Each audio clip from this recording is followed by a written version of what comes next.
How did the world's largest source of entertainment go from creating household music and movies to being investigated and covering up the largest pedophile ring in the world? Well, what if I told you Hollywood's true intentions were your children all along and everything else was just a cover-up? This is the dark underbelly of Hollywood Exposed. In 1993, the Discovery Channel funded a small film crew from Yorkshire Television and sent them to Omaha, Nebraska to uncover some information on an alleged underground pedophile ring. Formerly, this was meant to be a full proper documentary. However, what the crew discovered was much worse than anyone could possibly imagine. Originally, the plan was to expose just one corrupt politician, but the film crew found themselves swimming in much deeper water. What they stumbled upon was possibly the largest sex trafficking ring spread all throughout the United States of America. This operation fed children, drugs, and various types of information that could be later used as blackmail to the rich. Once the film crew put a spotlight on this operation, all of a sudden the Discovery Channel withdrew their funding and completely cut ties with the Yorkshire film crew. Now inside the UK, moments before the documentary aired, an anonymous congressman would make a phone call and threaten the cable industry with strict legislation if they showed the documentary to the public. Right after the phone call ended, an unknown group would purchase all rights to the film and had each copy destroyed one by one. Surprisingly, one copy still remained and was finished anonymously. The documentary sheds light on one corrupt senator, Lawrence King, and his involvement in a federal credit union that embezzled millions of dollars in November of 1988. Although this was only on the surface of who Larry King really was, behind the curtain showed a different side of King that only a small portion of the public really knew about. Larry King would fund church camps all around the US, most notably one called Boys Town, where he would send men over to befriend the children and later invite them to special parties. These parties were secret orgies fueled on alcoholism and hard drugs. The main source of entertainment was the children themselves. These parties were held and hosted by Lawrence King. I'm Father Val Peter, the caretaker of Father Flanagan Stream and the executive director of Boys Town. Does Boys Town really exist, people ask me? You bet it does. Once Boys Town fell under investigation, children's written testimonies started coming to light, and they all had one thing in common. Each story, in one way or another, involved Larry King. Alan Bear was a sick f***. Didn't care, wanted sex, nasty, I don't even know if you can call it sex, and take it any way he can get it, pay for it, he liked to, but if he had to take it by force, he would. Larry King was the same kind of sick f*** Alan Bear was, except Larry King was more violent, more sure of himself, I would, see him fuck a 10-year-old boy in the ass, until he bled. Could you understand why a very detailed report from a social worker employed at Boys Town, identifying children and identifying their alleged abusers, never saw the light of day? Nothing happened with that. No, I couldn't understand that, because had I known that had been, I wouldn't put up with that. But is that something like that happened? I don't know. After the investigation into Boys Town was made public, the FBI and IRS stepped forward and began their own investigation into Larry King. But to everyone's surprise, all the evidence surrounding Larry King and his special parties suddenly disappeared. Right before his trial began, everyone involved got the same anonymous phone call. It was a complete stranger threatening everyone who had knowledge on King to keep their silence or face serious repercussions. And almost immediately, anonymous threats began. I received a phone call on the floor of the legislature. The caller did not identify himself, but he said, "Lauren, you do not want to have an investigation of the Franklin Federal Credit Union." And I asked who I was speaking to, and they said, "That doesn't matter, but you shouldn't have that investigation."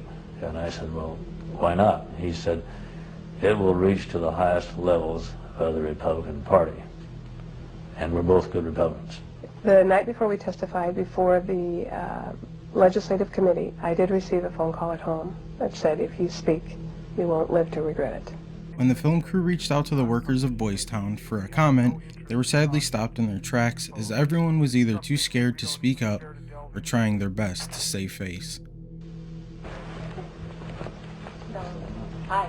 Hi, is Father Valpeter available, please? You can check in his office. It's the first one on the... Thank you very much. We're here because we have to give Father Valpeter and Boys Town every opportunity to talk to us about the very serious allegations. Turn your recorder off. Please step outside. Why is it that Boys Town is unwilling to discuss your relationship with Larry King? We don't have a relationship with Larry. I'm afraid papers that we possess show that Boys Town had a relationship with Larry King. I just suggest you be very careful about what you report.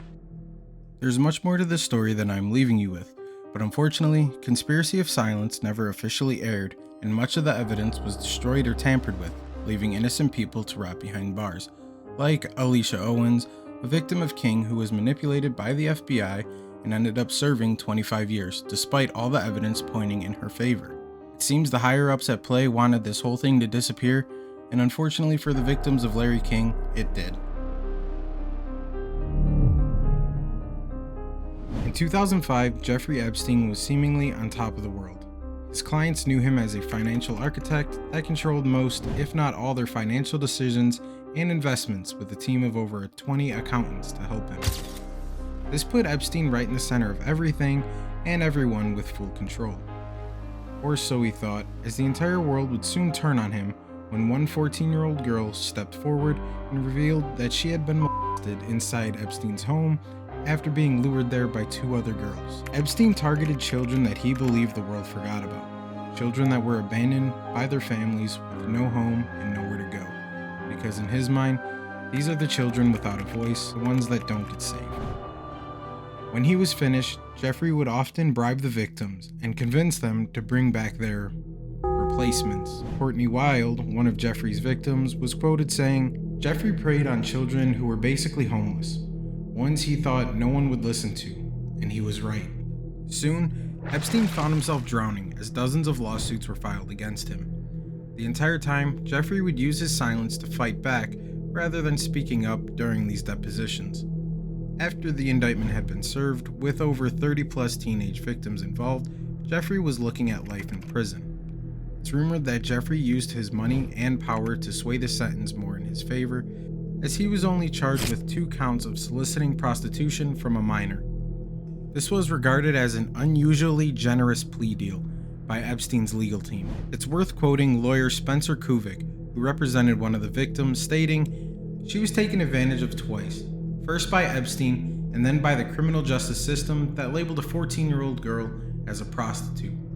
Epstein was later sentenced to 13 months in Palm Beach County Jail instead of a state prison. He was also granted leave to work in his office located in West Palm Beach, Florida. It's also worth mentioning that at the time, Florida State Sheriff Department had a strict policy that denied sex offenders any work release privileges. Victims were not informed of any details made for Epstein at this time. Epstein and any known accomplices were also granted immunity from all federal charges. This was a deal made by U.S. Attorney Alex Acosta. Some believe this was to ensure any influential men that participated in sexual acts against a minor were protected to the fullest. Acosta was later questioned about his choices in the Epstein case, to which he responded, "At the end of the day, based on the evidence, professionals within a prosecutor's office decided that a plea deal that guarantees someone go to jail, that guarantees he registers as a sex offender generally, and guarantees other outcomes is a good thing." In 2018, Epstein found himself under the microscope once again.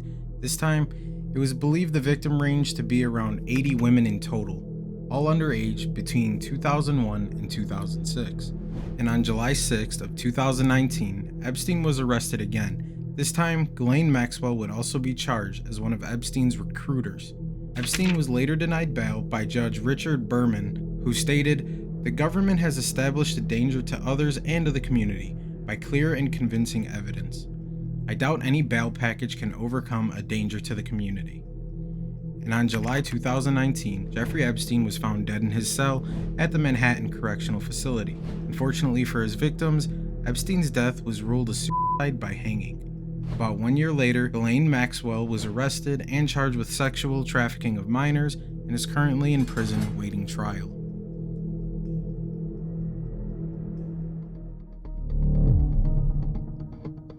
On November 16th, R&B singer Cassandra Ventura filed a lawsuit on her now ex-boyfriend, Sean Diddy Combs, for things such as abuse, sex trafficking, and even rape.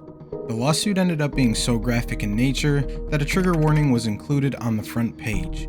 Cassie would state that throughout this 10-year-long relationship, she was subjected to violent and savage beatings fueled by uncontrollable rage and sexual urges. It was also stated that Sean would force her to participate in sexual parties with different male prostitutes by force-feeding her multiple different drugs. These parties would sometimes last several days before concluding. Just like everyone guessed, Sean Combs would go on to deny the whole thing, but also settled the suit as soon as possible. This didn't matter though, as 1 week later, 2 more victims would come forward and file the same suit against him. Joy Dickerson Neal claimed Sean drugged and raped her while she was a student at Syracuse University, located in New York. Right after, Liza Gardner would state Combs and Aaron Hall supplied her with alcohol and forced her to have sex when she was just 16 years old.